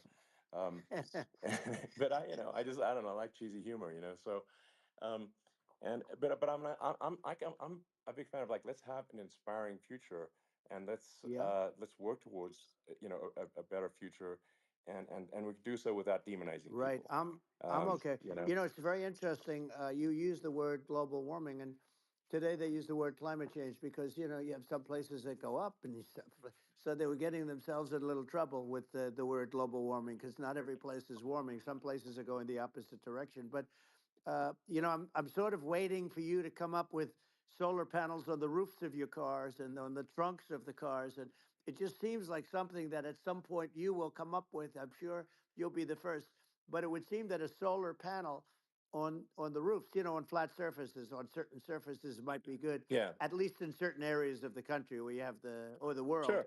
where you have the sun. But I would think, and I have no idea because that's not my world, but I would think that this would be something that would be interesting. But the one thing that I don't understand is that people talk about global warming or they talk about climate change, but they never talk about nuclear warming. And to me, Sure. that's an immediate problem because you have, as I said, 5 countries where you have major nuclear, and probably some others are getting there, and that's very dangerous. That's where you need a strong American president because you don't want to have this proliferation. But you have 5 countries and getting more. China is much less than us right now, but they're going to catch us sooner than people think. They're way lower. Russia and us are number one, and I mean, we're sort of tied. And China is far behind, but they're developing at a level that you're not surprised to hear very fast. They'll end up catching up, maybe even Yeah. surpassing. But to me, the biggest Yeah. problem is not uh, climate change. It's not, and everything's a problem, but it's degrees. To me, the big problem is the nuclear power. The power of nuclear is so great. And when I talk Yeah. Yeah. about Nuclear power is underrated. It's I'll awesome. prevent World War Yeah. III, Oh. I will. But the truth is that you have to because this is no longer army tanks going back and forth and shooting at each other. This is Yeah. a level of destruction and power that nobody's ever seen before. Yeah, and actually, there's the bad side of nuclear, which is a nuclear war, very bad side. But there's also, I think, nuclear electricity generation is Absolutely, you're underrated, right. and it's actually people have this fear of nuclear electricity generation, but it's actually one of the safest forms of electricity generation. It's just a huge misunderstanding. Um, and if you look at the injuries and deaths, caused by, say, I mean, I'm not going to try and pick on coal mining, but just any kind of mining Right. operation, and there's a certain number of injuries and deaths per year. And you compare that to nuclear. Nuclear is actually way better. So it's underrated as an electricity source, and I think it's something that's worth reconsidering. But there's so much regulation that people can't get it done. Um, so that Maybe they'll have sort to of change the have it, name. The name is just, it's a rough name. There are some areas yeah, it's a rough like when name. you see what happened in, Good bad right, branding. The we'll have to branding's rough. rebrand it. We'll have to give it a good name. We'll name it after you or something. You know, um, No, no, I it has think a, hey, it has a branding problem. When you see what happened in, it does have a branding problem. when you see what happened in Japan, where they say you won't be able to go on the land for about 3,000 years. Did you ever see that? And in Russia, where they had the problem, where there's a lot of bad things happened, and they have a problem. And they say that in 2,000 years, people will start to occupy the land again. You realize it's pretty bad, No, but that's not true. you're Well, no, right no, about it. It's amazing. it's actually not that bad. So like after Fukushima happened in Japan, like people were asking me in California, are we worried about like a nuclear cloud coming from Japan? I'm like, no, that's crazy. It's actually it's not even dangerous in Fukushima. I actually flew there and ate locally grown vegetables on TV to prove it. Um, and and I donated a solar water treatment, yeah, a solar powered system for a water treatment plant, and Yeah, but you haven't because the been danger feeling is so just well lately, and I'm worried about no, it. no, but I mean, I'm it's just only kidding. it's I'm only fine, kidding. it's like Hiroshima and Nagasaki were bombed, but now they're like full cities again. So Right. it's Well, that's clearly great. not That's great. something that That's um, great. it's not as scary as people think, basically. Yeah. Um, let's see. I mean, are there some other topics we should touch on? Oh, like lawfare. I think Well, we need to be eh, concerned about. what they've done to Um, this country. obviously, Yeah. yeah. Well, we just won the big I mean, case in Florida. This was a Biden administration did something that's never been done in this country, and that's go after their political opponent, me, with this nonsense and just nonsense. And the big case in Florida we won, but they always pick a judge and a jury, and they use local DAs, they use the local attorney generals like Fani, Fani, spelled yeah, Fani, Fani, and yeah, it's yeah, all a big hoax, and it's all run from there. Like in Manhattan, the one of the top people from the Justice Department went in, ran Manhattan, ran the state. The Letitia James deal was run by a person from the Department of Justice, Biden. They've never done this before, sure, and they set up a very bad precedent. It's called lawfare, warfare. yeah, It's a terrible thing, and never happened in our country. It does happen in banana republics and third world countries, but it's never yeah, happened. And the incredible thing is it actually drove my numbers up because people see, fortunately I have a platform like you, or in all fairness, like a conversation like this where I can talk about it and people understand. I mean, you fight for election integrity and you end up getting indicted because you're fighting for election integrity. And when the day comes that you can't fight for election integrity, you don't have a country anymore. So what yeah, happens is they went after their political opponent, me. Now Biden's, close to vegetable stage, in my opinion. Okay, I looked at him today on the beach, and I said, why would anybody allow him? The guy could barely walk. Why would anybody allow him? Does yeah. he have a political advisor that thinks this looks good? He thinks this looks good because it looks so bad, and it's ridiculous. I mean, and he's been doing Right, that right. for a long time. He can't lift the chair. The chair weighs about 3 ounces. It's meant for children and old people to lift, and he Yeah. can't lift it. The whole thing is Well, crazy. he's clearly. Not, I mean, he's clearly like we just don't have a president right You now. don't That's have a just obviously president, the and case. she's going to be worse than him Um, because she is a San Francisco liberal who destroyed San Francisco, and then as Attorney General, she destroyed California. You talk about location, and we're talking about the sun and the water and all. There's nothing better than California. She has destroyed that. She was the original DA. She was the original in San Francisco. She was the original Attorney General in California. What she has done to California is, well, you know better than I do. You just left California for a lot of those reasons. And what she's done with crime, with with cashless bail, where you kill somebody. I mean, we have states now you kill somebody and they let you out right away. I mean, you don't have to even put up, and then they never find the people unless they kill again, and then they let them out again. Our yeah, country is becoming a very dangerous place.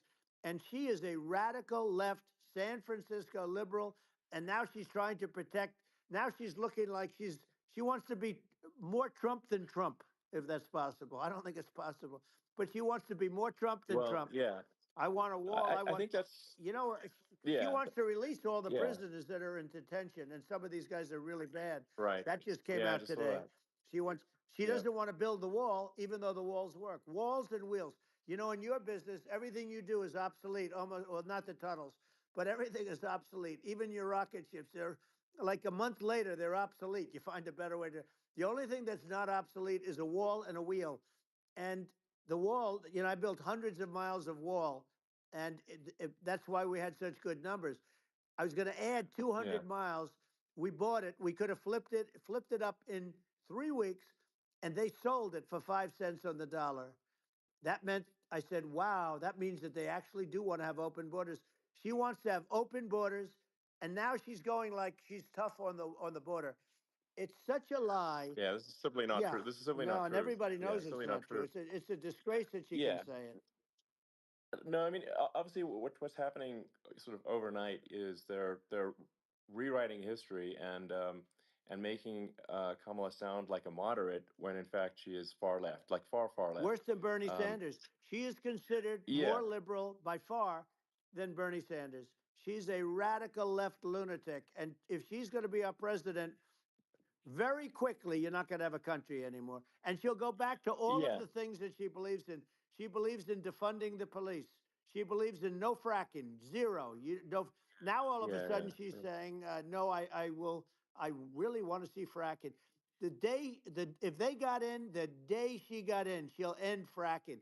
And by the way, if people didn't think that, the lunatics that really believe in that, uh, they won't vote for her. Like like the yeah, Palestinians and Israel. She is so anti-Israel, and she's bad for both. Biden actually did something that was impossible. Both sides hate him. Both sides. That was a hard yeah. thing to do. Unification. Yeah, no, no. I mean, Netanyahu came to give a talk to a joint Senate and House sitting, and I was there, and Kamala stood him up. What does that say? I think Um, it's highly that's disrespectful.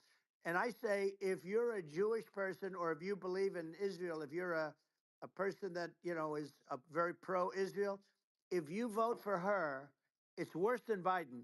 And Biden was bad. But if you vote for her, you ought to have your head examined. And you see tonight, I mean, as we're doing this, I'm seeing reports coming that they expect an attack tonight or tomorrow from hundreds and maybe thousands of rockets. Their Iron Dome, as they call it, as we all call it, but their shield that they build, that can be swamped. We'll use a term that's yeah, appropriate, swamped. But they yeah, swamp it by shooting enough missiles. You know this better than anybody. By shooting enough missiles, sure. they can't defend themselves. They just obliterate the whole Yeah, place. And that's what some people think they're looking to do. And we have no leadership. There's no respect for the United States of America with these people. And I'm telling you, yeah, she'll be worse than him because she's a yeah. believer No, in I being think you're right. radical left, and he wasn't. I think you're right. I mean, you really, it's important for the public that may be listening to this to look at Kamala's track record, before the last like month, and say, is that a track record you agree with? And I think if you're an independent moderate, you definitely would not agree with it, because it is her behavior has been far left, and we're seeing just an overnight propaganda attempt to rewrite history and make it sound like Kamala's moderate when she in fact is not moderate. Well, Um, so I her think that, running mate approved, signed into legislation, tampons in boys' bathrooms. Okay, now yeah, that's yeah, all that's I have weird. to hear. Tampons in That's boys' weird. bathrooms, and that means she Yeah, believes in that too. I mean, yeah, she that's she not picked okay. this guy because he was the closest to her. A lot of people thought she'd pick sort of the opposite, but she picked an anti-Israel radical left person. But she is far worse, they say, than Bernie Sanders. If we have her as a president, if we have a Democrat at this moment as the president, I don't think our country can survive. I think it's a massive. I think we're in massive trouble, frankly, with the Kamala administration, and that's my honest opinion. Um, and uh, and I think really it's essential that you win for the good of the country for this election. And I mean that's I'm just stating my opinion. Um, Now you may have seen this, but I got a letter from the EU Commission like saying to not have disinformation on the like during this discussion that we're having, like, and there's a lot of attempts to do censorship and to force censorship even on Americans from other countries, and um, what do you think about that? Well, I know the European Union very well. They take great advantage of the United States in trade, as you know. We, through a different forum, NATO, we protect them. And yet, if you build a car in the United States, you can't sell it in Europe. You just can't sell it. It's impossible. The same thing with our farmers. Our farmers find it very difficult to do business. We have a deficit with them of $250 billion, which people don't know. It sounds so nice, the European Union, but let me tell you, they're not as tough as China, but they're bad. And I let them know it, and that's probably why they notified you. No, they don't treat our country well. We defend them, with Ukraine. So we're in for 250 billion, and they're in for about 71 billion, and they have the same size. It's If you add up the European nations that in terms of an economy, it's about the same size. When you say as us, and they're in Yeah, and they're in much greater risk. they they're right there. We have an ocean separating us from, in this case, the enemy would be Russia. Used to be for the Yeah. Soviet Union, but let's assume they're close enough. And what happens is uh, they're in for 70 something million. I think even less than that, billion, and we're in for about 250 billion, and it could be a lot higher than that. And I say, why aren't you going to equalize? Why aren't they paying what we're paying? And they're in much more, it's much more important for them because of the fact that, they're right near there. I mean, they're all sort of in that location. We're not. But Yeah. they should, and I did it with NATO. There were only 7 countries that were paid up in NATO out of 28 at the time. And the United States Yeah. was subsidizing. Yeah. The United States was subsidizing NATO, tremendously subsidizing NATO. And I said, I Yeah. went in and I said, you Yeah. got to pay up. If you don't pay up, we're not going to defend you any longer. I took a lot of heat, but you know what happened? Billions and billions of dollars came flowing in, and Yeah. I think a lot of the public isn't aware of the fact that the United States pays a disproportionate share of the NATO expenses. and then we get Even though taken like advantage of on trade. So think yeah, about it. well, I mean, the point of NATO is defending Europe, and it's it's like then okay, well, why is the United States paying disproportionately more to defend Europe than Europe? That doesn't make sense. That's unfair, and that is an appropriate thing to address. Well, Um, when you talk about so cost cutting and savings and everything else, I mean, honestly, look, there's nobody that feels worse about the Ukraine situation than I do because I know it would have never happened. I know Zelensky. He was very honorable to me because when they went with the Russia hoax and they said I had a phone call with him, he said it was a perfect phone call. It was a great phone call. He could have grandstanded and, said, oh, he was very threatening. He said, no, it was a very nice phone call. I called him up to congratulate him on his win, and you end up getting impeached because these people are yeah, yeah, lunatics. I was talking about the difference from the people within and the enemies on the outside. In many cases, the people from within are more dangerous for our country than the Russias and the Chinas. If you have a smart president, you're not going to have a problem with them. You're going to do things. yeah, Now, they've taken advantage yeah, of us absolutely. incredibly, but you're going to do things with the right person.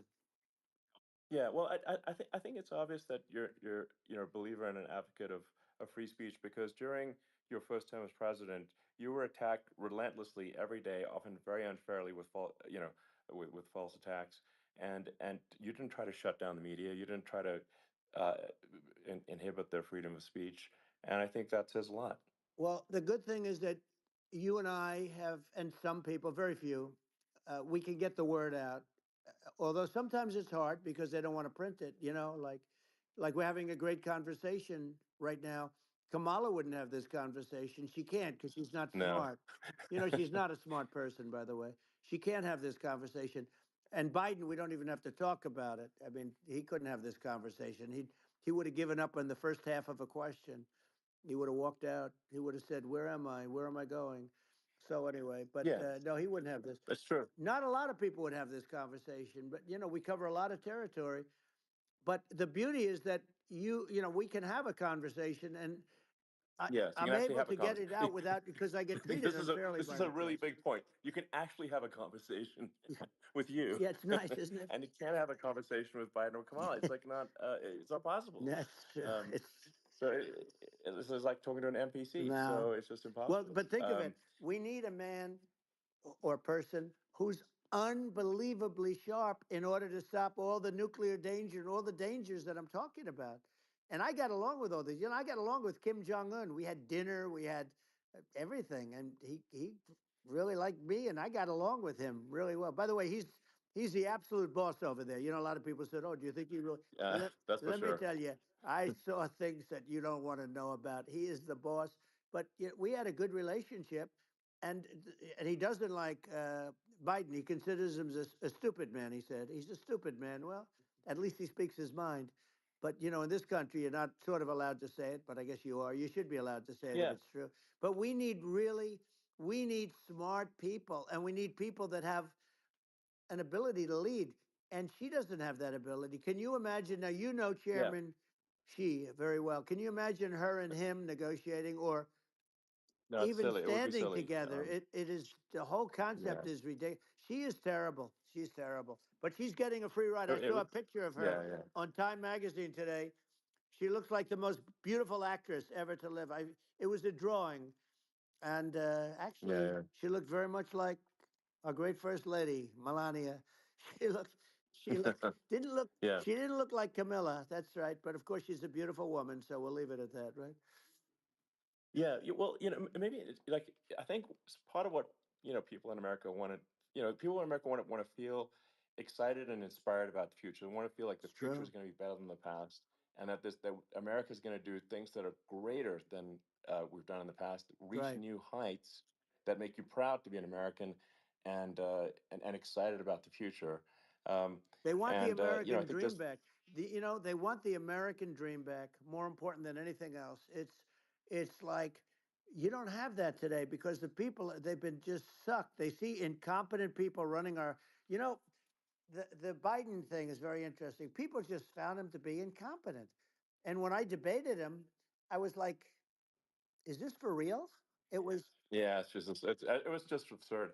But I think there are like some grand projects that we could do. I mean, I think like we could build a base on the moon. We could send American astronauts to Mars. We right. could build high speed Yep. connections that are more advanced than anything else in the world between our cities, so people have fast transport. Um, it's possible to solve traffic with tunnels. That's right. We already made great progress in Vegas doing that, and and just do things that are exciting and inspiring and make the future feel like it's better than the past. Well, I saw And what you did in Vegas, and I'll tell you, it was amazing. I got to see. I took a big glimpse at it, and it's incredible. It's incredible, and you could do that all over. You could do that all over. It's deep. yeah, You and don't even need much structure. Assuming you're in the right areas. no, it's straightforward. It's amazing.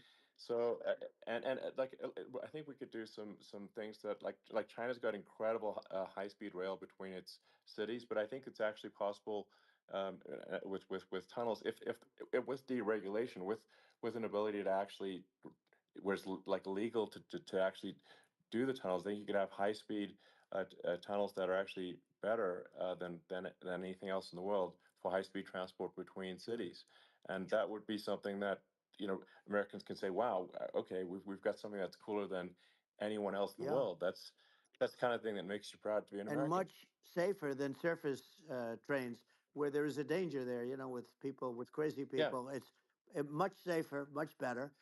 And, it's sad because I've seen some of the greatest trains. I find it fascinating. And I've seen the systems and how they work, and the bullet trains, they call them, I guess. And yeah, they go unbelievably fast, unbelievably comfortable with no problems. And we don't have anything like that in this country, not even close. And yeah. it doesn't make sense that we don't. Doesn't make sense. Yeah, and I think also like there's I'm kind of hopping on the excess regulation, but I think something that um like I think people can generally understand is that what happens with laws and regulations is that there's more and more of them every year, and unless there's a process to clean them up, eventually everything becomes You're right. illegal, and that actually it slows down the development of new technologies.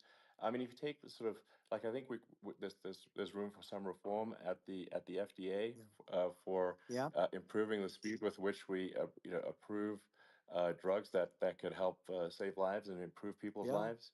I worked very hard And on that. that, We got that down yeah, to the lowest number ever, and we got therapeutics approved in the FDA that people can't even believe the speed. But I took them on. I don't think they like me too much, but I got things approved and the FDA at numbers that they wouldn't believe. And it's a very bureaucratic group. Actually, it's a fine group of people in many cases. I got to know a lot of them, but I was pushing them really hard for Regenerons, for so many different things that were really pretty amazing.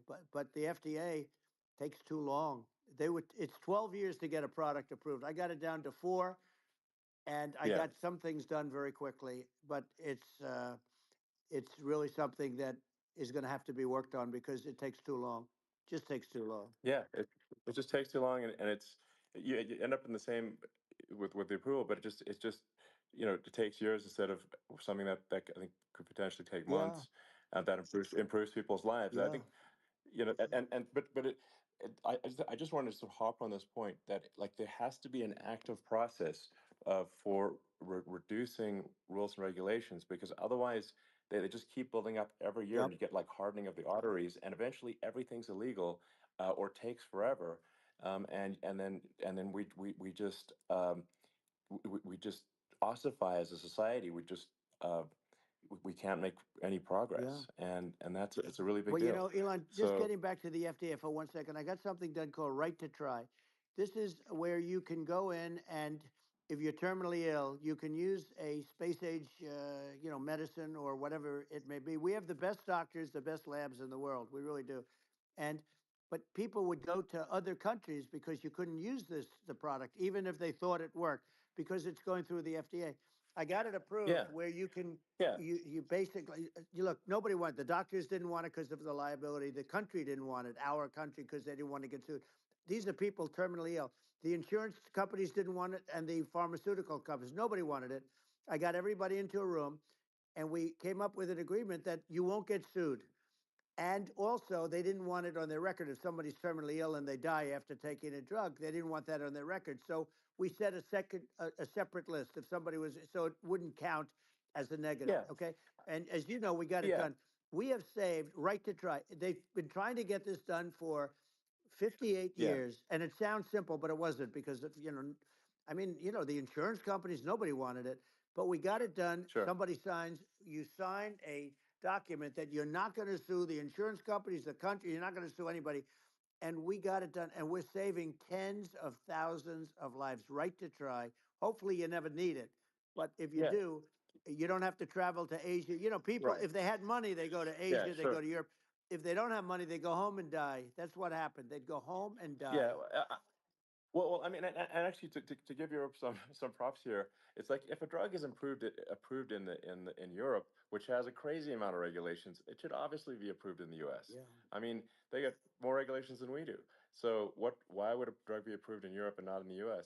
That's crazy. Well, we did it. We did Um, something that really, they've been trying to do it for 50 years, and they just couldn't get it done. And I got it done, and it's really something. But you're right. Some people go to Europe because a drug isn't approved here, but it's approved in Europe, and it's a drug that, generally speaking, would yeah, work. It's pretty crazy. You're absolutely. right. And I think so, as long as people are properly informed of the pros and cons, and like these are the risks, this is the risk, and like you make your own decision. Yeah. Um, that makes sense. Well, I think just, So in sort of closing up, and by the way, I'm looking at the numbers. You got a lot of people listening. I hope you don't get yeah, nervous because you got a lot of people listening to you right now, like 60 million or something. What is that number? It's crazy. It's amazing how you can see that right away. How many? What is the number? Wow. What is it? well, Wow. I think in Wow. terms of That's a people that's a that big. That's bigger than you said. You said 25, and you're much more than double that number, 25 million. I think you're going to be 60 or 70, and I guess over a period of time. Hey, I congratulate you. Do I get paid for this or not? well, I think actually in terms of the number of people that will hear this conversation over the next few days to Right. weeks, it's going to be hundreds of That's what they millions. say. Yeah, that's good. Well, look, it's an Yeah. honor. Yeah, I just asked this: are you better off now, or were you better off when I was president? Nobody's better off now. People, we put out polls on that, and nobody's better off now. Inflation has killed it. And they also feel very unsafe. You look at what's going on with a lot of different things. You look at the riots we had at the Yeah. colleges over, I mean, it's ridiculous, but Right. all of the riots, they just feel unsafe. And now they really feel unsafe because you have a new form of crime. It's called migrant crime. I call it Biden Well, migrant yeah. crime. Maybe I'll call it Well, Kamala migrant crime. But I mean, with all these things, I always try to get to the ground truth by just asking people. And my mom lives in New York, and I was like, Mom, do you know, have you, any of your friends, been attacked or assaulted? And she said, yeah, three of her friends in three it's separate crazy. incidents were assaulted just in recent months, just walking around the streets of New York. And I said, well, did what happened to the people that assaulted them? Oh, nothing. They got away. Like, and they just They know that always get away. nothing's gonna, and they don't even bother reporting it because there's not, they know that there's not, they're not going to, people are not going to get prosecuted. They just let, violent criminals out in New York The with only one that gets zero bail. prosecuted is Donald Trump. They don't get, they prosecute Trump. Yeah, I mean, it's just obviously messed up Oh, it's if terrible. violent criminals are being getting off scot Yep. free, and meanwhile New York spending massive resources prosecuting you, and it's like what's this, and I think the sort of sensible public looks at this and says, what the heck's going on here? This is obviously abuse of the legal system. Um, the legal system is supposed to be protecting the That's public right. from violent criminals, and it should be obviously allowing the public to make their own decision about who should be president, as opposed to some legal case. Once they start this precedent, because this can go on with the next one. I mean, this is a very bad precedent what they're doing in terms of going after their political opponent, and that's all it is. It's going after their political opponent, and Yeah, and then you get a judge who's a strong Democrat, and I'm being nice when I say that. In many cases, crooked as hell, but you get a judge and you go into an area where a Republican gets 3 or 4% of the vote, and you'll have a jury pool yeah, with people that hate Republicans or hate. It could sure, also be the other way though, of course. because it could start the other way in areas where they hate Exactly. Democrats, and you get into a Yep. Pandora's box. It's a very dangerous thing for this country, and a very dangerous thing even for the state. New York City is Yep. losing. New York Absolutely. City and state lose a lot of business over what they did to me, because these people say we don't want that to happen to us. That's no justice system. You have an unfair system of Yes. justice, and it's costing New York State a tremendous amount of money. People are leaving and companies are leaving, and they won't come back. So all of that stuff is important, but the economy now is the big thing, and we can turn that economy up so fast, and people are going to be back again. We're going to get rid of Yeah, inflation. I think there's a lot of Right. opportunity. Absolutely. Absolutely. So And I just I want think to I I think want to congratulate you. You've done an amazing job. You have definitely got a fertile mind. We can talk. You and I can talk about well, rockets and it's kind of you to say. Thank you. tunnels. We can talk about tunnels and rockets and electric cars. So many things. And now you're into the AI, and that's going to be another beauty, I'll say. So Yeah. it's an amazing thing you've done, Elon. It's an amazing thing, and I Well, congratulate you. I mean, thank you. And well, I mean, I just say here, here's to an exciting, inspiring future that people can look forward to and be optimistic and excited about what happens next. And that's the kind of future that I think you will bring as president, and that's why I endorse you. Well, I appreciate that. That endorsement meant a lot to me. Not all endorsements mean that much, to be honest. Your endorsement meant a lot. And, we have a phrase, make America great again. It's pretty simple, but it really says that we want to make America great again. And we can do it. We can do it now. But if we were going to suffer another 4 years like we've suffered for the last 4 years, I'm not sure the country can ever come back. That's how bad it is. It's so bad. We have to do a I lot of think that's things. a very real Yeah, risk. it's a big That's a risk. very real risk. Yeah. And it's, I'd just like to note to people listening, like I've not been very political before, and if you look at my record, I've actually been, I'm not like, some they try to paint me as like a far right guy, which is absurd, because I'm like making electric vehicles and solar and batteries, helping with the environment, and I actually I supported Obama. I stood in line for 6 hours to shake Obama's hand when he was running for president, and so it's not like I'm like some sort of dyed in the wool long-term Republican. I'd call myself, uh, historically a moderate Democrat, but now I feel like we're really at a critical juncture for the country, and uh, I think a lot of people thought the Biden administration would be a moderate administration, but it's not, and obviously we're just going to see an even further left uh, administration with Kamala. That's my honest opinion. I mean, her dad is literally. I mean, she was brought up as an actual. Her dad is a Marxist economist. You can Google it. I mean, it's not a. We're not making this up.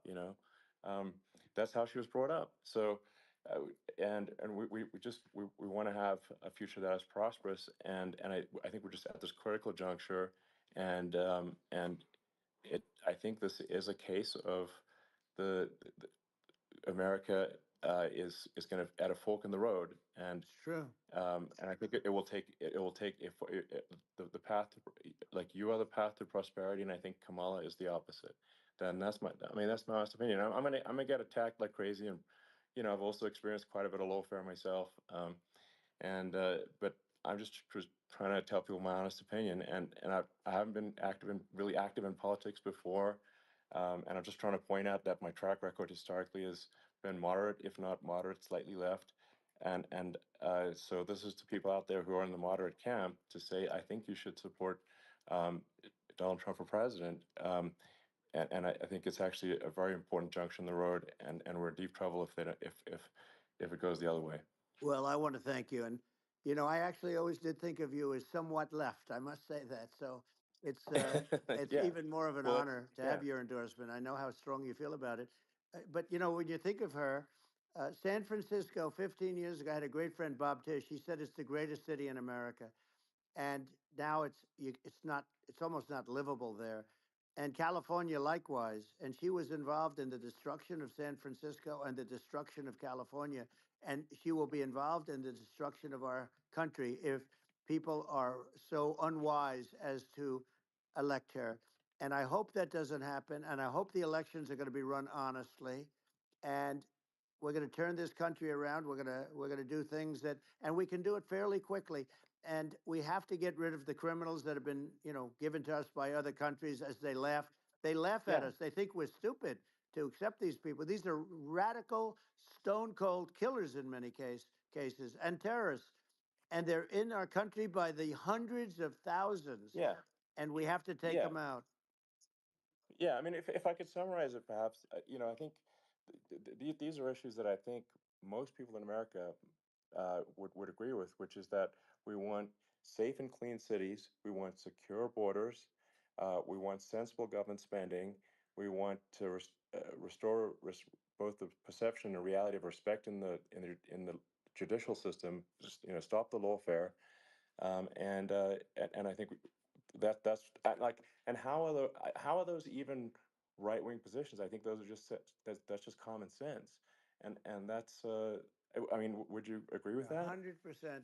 I don't understand, the whole, they call it progressive. They don't like the word liberal anymore, but call it liberal or progressive. I don't understand how somebody could say that it's okay for them to empty prisons into our country. And again, I told you their Yeah, crime rates definitely all not over the world okay. are going way down, which makes sense. In fact, the next time what we'll do is, if something happens with this election, which would be a horror show, we'll meet the next time in Venezuela, because it'll be a far safer place to meet than our country. Okay. So we'll go, you and I will go, and we'll have a meeting and dinner in Venezuela, because that's what's happening. Their crime rates coming down and our crime rates going through the roof.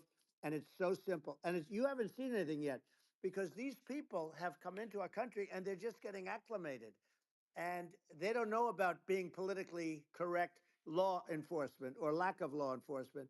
And our police, I have to just end with this. We have great police, we have great law enforcement, but they're not allowed to do their job. They have to be able to do their Yeah. job without being destroyed. Well, absolutely, and it's obviously demoralizing if you're a police officer risking your life to to arrest violent criminals who could kill you and do kill you sometimes, and then you arrest the violent criminal, and then the DA doesn't prosecute, and they just let the guy out. Right. Well, then, like, why should a police officer risk their life uh, to arrest a violent felon Well, even if worse, if Elon, nothing's going to happen? even worse, they prosecute the police officer.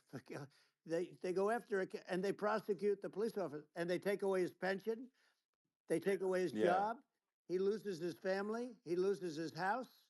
Well, I thought it was very telling, like incredibly telling, that when there was that case where sort of a gang of thugs beat up police officers. I think it was in Times Yep. Square in New York, and and then nothing happened to those guys. They were let out, zero bail, and I think a bunch of them were given free tickets to California.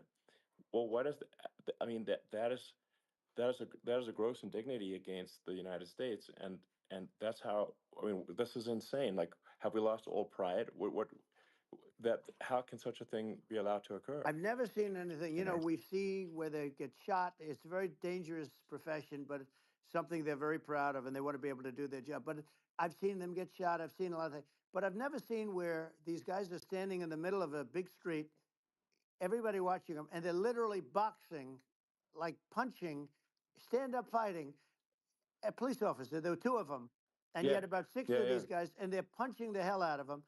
And in their own country, they would be dead if they did that. They'd be shot. They Yes. would be shot instantly. And they come from these countries, and it's taking them a while to realize that we don't do that in this country. But in their own Yeah, country, if they stood on a street and had a fight with a police officer, they would be shot. There's no political correctness, and yeah. It's it's just such a sad thing to see. And that's the reason you have crime, we by the way, yeah, because we don't do anything about yeah. it. Yeah, we just cannot have a situation where our police officers are beaten up on camera by a gang of illegal immigrants, and then nothing happens to the guys that beat up the cops. I mean, and they're let out. This is Well, we're going to unacceptable. change it, Um, and we're going to get them out of the country. When I first got involved, they said you couldn't get them back to these countries. You couldn't take them back. In the case of Guatemala, Honduras, El Salvador, some others, you couldn't get them back. And I said, really? Oh, you can't get them back because under Obama, he couldn't get them back. They'd fly them in, and they'd put planes on the runways in these countries, so you couldn't land a plane. They'd bring them back. And the generals told me, sir, we can't bring them back. The countries won't accept MS-13 gang members. They won't accept them. And I said, really, how much do we pay these various countries in terms of economic aid, which is also somewhat ridiculous? And the answer was $750 million. I said, good. Tell them they're in default. They're delinquent. We're not paying them anymore because they won't accept yeah, their. it's And you know what happened? They all called me, yeah, every one yeah, of them. They said, we would be honored to take them back, sir. We would be honored. It was so easy. But it's one of those things. And we got them back. We took in so many, the MS-13 is probably yeah, the worst gangs in the world. They're the most vicious, violent. We took them out of here by the thousands and got them out of here. And their countries took them back. And because I said, you're not getting any more economic aid. And once I said that, they were nice. They wouldn't take them back for yeah, Obama. They yeah. wouldn't take them back for anybody. And now we have a problem because we have this guy, and they don't take him back anymore with Biden because they don't respect him. Yeah, yeah. It's just gotta be done. We just can't have uh whether they're citizens or not citizens. We can't have because they won't prosecute citizens either. Not just illegals. So that if it's you can't have violent repeat violent offenders that are not that don't get That's incarcerated right. because they will obviously by definition continue to hurt people. And I think where part of this comes from is that there's and I do sort of consider myself liberal in some ways. I mean, it's just that you want to have empathy for Right. people. Obviously, you want to have empathy for people. I totally agree with that. You want to have empathy, but you also have to have empathy for the victims of the criminals. And if you just have empathy for the criminals, it's actually shallow empathy. It's not real. You're not thinking. You're one layer deep empathy. You got to say like, what if you don't incarcerate this person? Who are they going to uh, hurt? Who are they might kill someone. They might rape someone.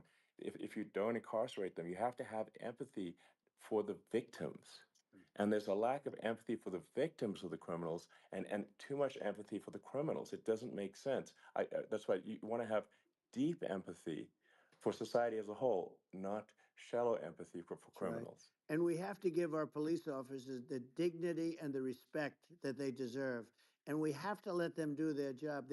They can do a great job, but we have to let them do their job. And if we don't do that, it's going to all disappear. There's never been a society like this where you're allowed to do anything you want and nothing happens. And I'm talking about violent crime.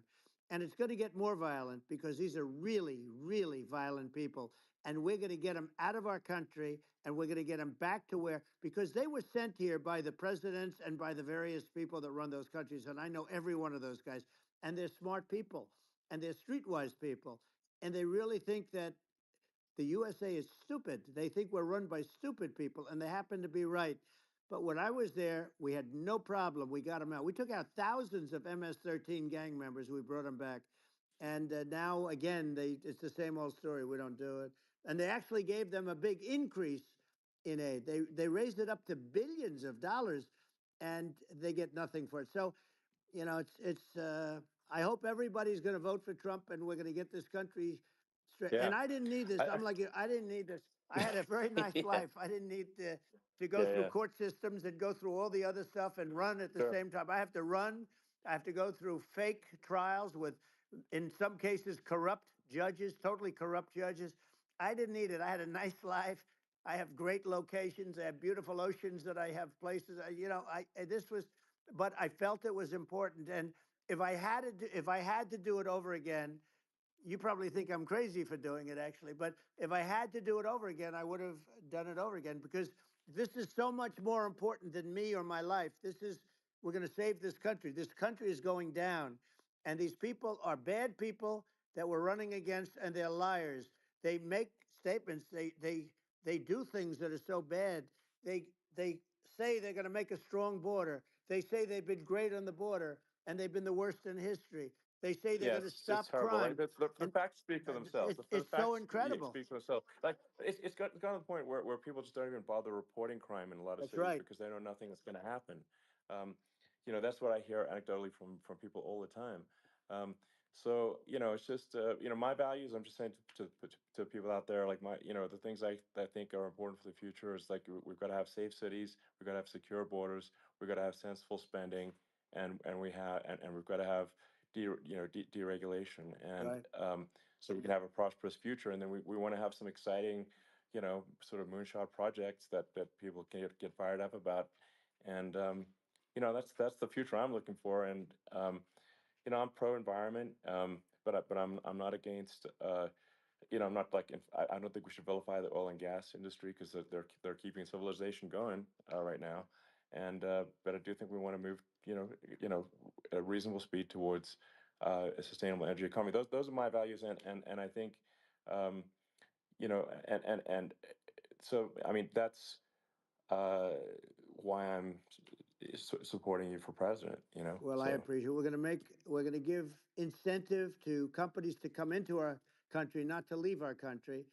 We're going to be giving tremendous incentives. We want companies to build here, not to build in other locations. And we want to create jobs. And again, it's about the American dream. You don't hear about the American dream anymore, Elon. You don't hear. You're the American dream in the truest sense, but you don't hear about the American dream anymore. And you're going to hear about it. People, they need that incentive to go out yeah, and do it, and they're going to love their lives. I mean, they're going to look forward to getting up in the morning and going to a job that they love, not a job that they can't stand, or not any job at all, where they have no money, where they yeah, literally have no money, and then they end up with violence and lots of other problems. No, we're yeah. going to do some great things, and I learned a lot in the first. We had a great economy and all of that. We rebuilt the military, we did so much, but I also learned the best people. I learned the good people, the smart people, the dumb people, the people that can do things. The people, you learn. When I first came in, I tell people I was in Washington D.C. only 17 times, according to the fake news media. I was in 17 times. I never stayed over. And you don't know people. You rely on other people to give you names, and then you realize the people you relied on weren't so good. Now, we had great people, but we also had some where I wouldn't have, used them had I known. Now I Yeah. know everybody. And I think we're going to really turn things around fast. We have no choice. Otherwise, we're not going to have a country. And I really appreciate this. Has been, to me, it's been a lot of fun being with you. You're an amazing guy. You've done an incredible job and a great inspiration to people, a great inspiration. And I hope you keep going and just continue to do well. And we're going to have a big election coming up. And I think November 5th will be the most important day in the history of our country. I think that election will be the most important election. And I think it'll end up being maybe the most important day in the history of our country, because if Yeah. we don't win, I just feel so sorry for everybody. No, I think we're at a fork in the road of destiny of civilization, and I think we need to take the right path, and I think you're the right path. So I think Well, that's what it comes down to. thank you very much, Elon. It's a great honor, and we'll do it again sometime. And It's been really fun, and I hope you got a lot of viewers. I hear you got a lot, but I hope you Sure. got Yeah. I know you got a lot of them. So I appreciate it. I'll see you soon. All right. Sounds good. Thank you. Thank you, Elon. Thank you very much. Bye.